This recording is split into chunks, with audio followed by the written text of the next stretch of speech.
terkait dengan pidato Pak Presiden Ya. bahwa ada demo yang dia tahu dibayar gitu kan, itu seperti apa Pak? Pidato terbarunya kan Saya nggak tahu, mungkin yang dibayar siapa? Yang bayar kelompok tertentu kan selama ini yang diduga bukan orang swasta ya, orang dalam, ya kan? Yang mungkin, tapi nggak tahu mestinya ya bahwa umumkan aja siapa sih yang dibayar, siapa yang membayar. Ya ini lagi colok kok malah tambah. Aji. yang akhirnya mengaku kalau dia dibayar ya untuk bertemu dengan Gibran. Tanggapan Pak Mahfud seperti itu gimana Pak? Ya sangat menyedihkan ya kalau sampai mahasiswa mau dibayar untuk itu. Meskipun di setiap waktu selalu ada kelompok kecil mahasiswa yang keluar dari arus utama perjuangan itu sejak dulu ada. Zaman saya mahasiswa dulu banyak intel tuh mahasiswa mengerangkap jadi aktivis. Dan baru cair lagi hubungan kami sesudah Orde Baru runtuh. Lalu kita, kamu dulu intel, ya dulu saya intel dibayar dan sebagainya. Sekarang orang yang dibayar tuh ada buzzer kan. Kemudian ada aktivis mahasiswa seperti yang terjadi di Jakarta di Wika itu.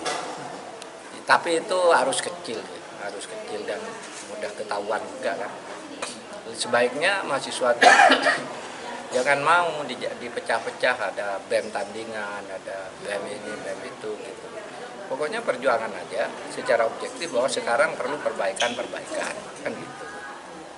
Terkait dengan pidato Pak Presiden Ya. bahwa ada demo yang dia tahu dibayar gitu kan, itu seperti apa Pak? Pidato terbarunya kan Saya nggak tahu, mungkin yang dibayar siapa? Yang bayar kelompok tertentu kan selama ini yang diduga bukan orang swasta ya, orang dalam, ya kan? Yang mungkin, tapi nggak tahu mestinya ya bahwa umumkan aja siapa sih yang dibayar, siapa yang membayar. Tapi saya nggak tahu siapa yang dimaksud. Nggak tahu saya siapa yang dimaksud. harusnya diomongin langsung gitu Pak? Iya harusnya diomongin aja terang-terangan lah. Ini BEM ini dibayar, ini yang bayar kan gitu. Kayak mahasiswa kan jelas. Ini salahnya di sini lah, pemerintah disebut, pemerintahnya disebut, kebijakannya. Kalau hanya bilang mahasiswa dibayar, terus siapa yang mau diperbaiki di tengah kita? Kalau mahasiswa jelaskan, kalau kritik pemerintah nyebut kasusnya MBG. Korupsinya sekian, ini sekian, ini kan disebut, ini pelakunya kan gitu, ini institusinya.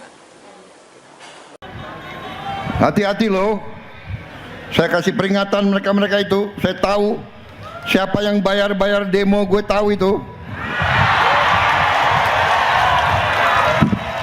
Tapi nggak apa, dia bayar demo, ditanya anak-anak demo nggak ngerti. Mau demo apa ya? Saya kira itu yang terpenting. Tapi saya ingin mengatakan di sini, saya berjuang di politik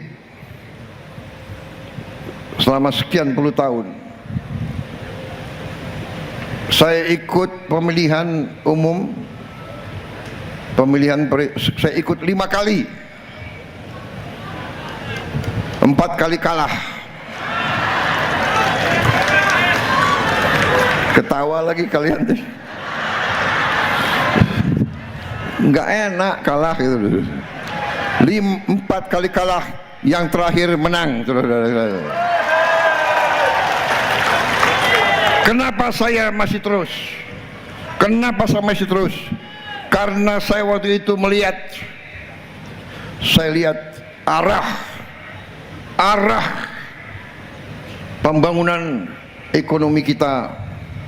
Menurut saya waktu itu berada di arah yang keliru. Waktu itu yang dianut adalah faham neoliberal. Neoliberal mengatakan bahwa pemerintah tidak boleh membantu orang-orang miskin. Orang lemah dikatakan memang lemah karena tidak bisa bersaing. Yang diutamakan adalah mereka yang kuat, mereka yang katanya mampu bersaing. Waktu itu saya Ketua Umum HKTI, saya menghadap Menko Perekonomian, waktu itu namanya adalah Abu Rizal Bakri. Waktu itu pemerintah mau import beras.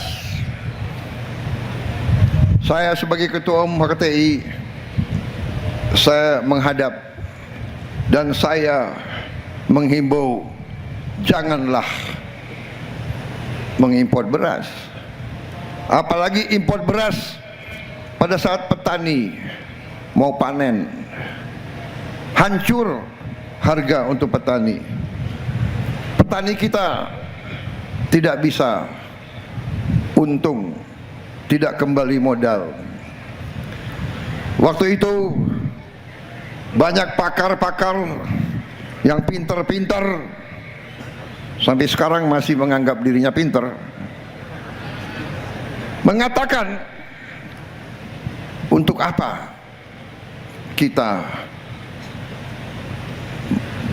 membela petani Indonesia kalau petani Indonesia, ini kata-kata beliau, bukan Pak Abu Rizal Bakri tapi salah satu penasihatnya,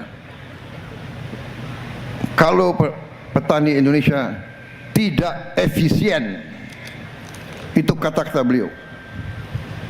Kalau petani Vietnam lebih efisien, lebih baik kita beli beras dari Vietnam.